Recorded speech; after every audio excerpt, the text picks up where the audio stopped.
सवाल यह है कि गुरु होता क्या है। गुरु का मतलब कोई उपदेश, सिद्धांत या विचारधारा नहीं है। इसका मतलब बस कृपा है। अगर आपके जीवन में कृपा की चिकनाई नहीं है तो आपके पास जो कुछ भी है वह किसी न किसी रूप में आपके खिलाफ काम करेगा। अधिकतर लोग आमतौर पर उसी चीज़ की कष्ट झेलते हैं। अधिकतर लोग आमतौर पर उसी चीज़ से कष्ट झेलते हैं जिसे उन्होंने काफ़ी मेहनत से हासिल किया होता है, जैसे उनका कारोबार, करियर, दौलत और परिवार। ऐसा सिर्फ इसलिए होता है क्योंकि भले ही आपने जीवन के इन सभी हिस्सों को इकट्ठा कर लिया है, लेकिन उन हिस्सों के बीच में कोई चिकनाई नहीं है। इससे वे आपके फ़ायदे के लिए अच्छे से काम नहीं कर पा रहे हैं। अगर कृपा ना हो तो जिन चीज़ों को पाने के लिए आप कोशिश करते हैं वही आपके खिलाफ हो जाती है। गुरु पूर्णिमा सिर्फ एक प्रतीक नहीं है। इस दिन पृथ्वी पर जो होता है उसकी वजह से भी उसका महत्व है। ग्रीष्म संक्रांति के बाद पहली पूर्णिमा गुरु पूर्णिमा के रूप में मनाई जाती है।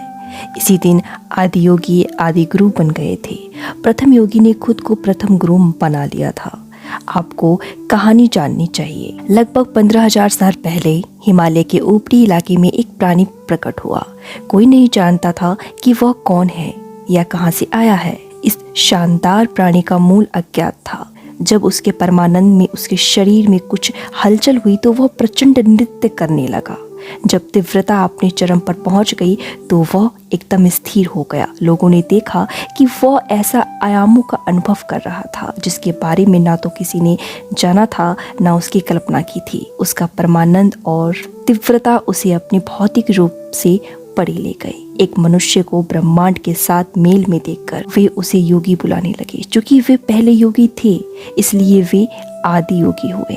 जब उनकी अचलता लगातार कई सालों तक बनी रही तो दर्शकों की भीड़ छटने लगी। सिर्फ 7 साधक वहां बने रहे क्योंकि वे खुद को उनसे दूर नहीं कर पा रहे थे। आदि योगी ने योग के गहन विज्ञान को उसकी पूरी गहराई और आयामों में उनको दिया। उन्होंने मुक्ति के 112 तरीके सिखाए और अपने शिष्य को सृष्टि के सबसे गहरे तल तक पहुंचने का तरीका बताया।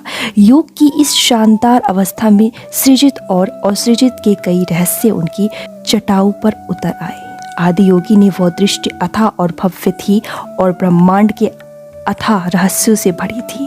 ऐसी अभिभूत कर देने वाली दृष्टि ऋषियों और देवी पार्वती ने कभी नहीं देखी थी। आदि योगी को परमानंद की स्थिति में देखकर देवी पार्वती ने कहा, मुझे वह चाहिए जो आपके पास है, मुझे तरीका बताइए। आदि योगी ने उन्हें अपने अंदर समा लिया और अपना एक हिस्सा बना लिया। इसलिए वे अर्धनारी हैं, एक आदर्श पुरुष जिसका एक हिस्सा स्त्री का है।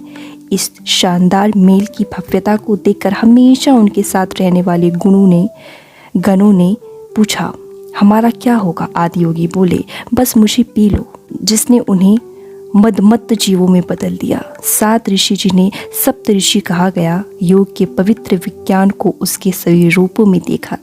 सभी रूपों में दुनिया की मानव आबादी तक ले गए, जिसने सभ्यता को पैदा किया।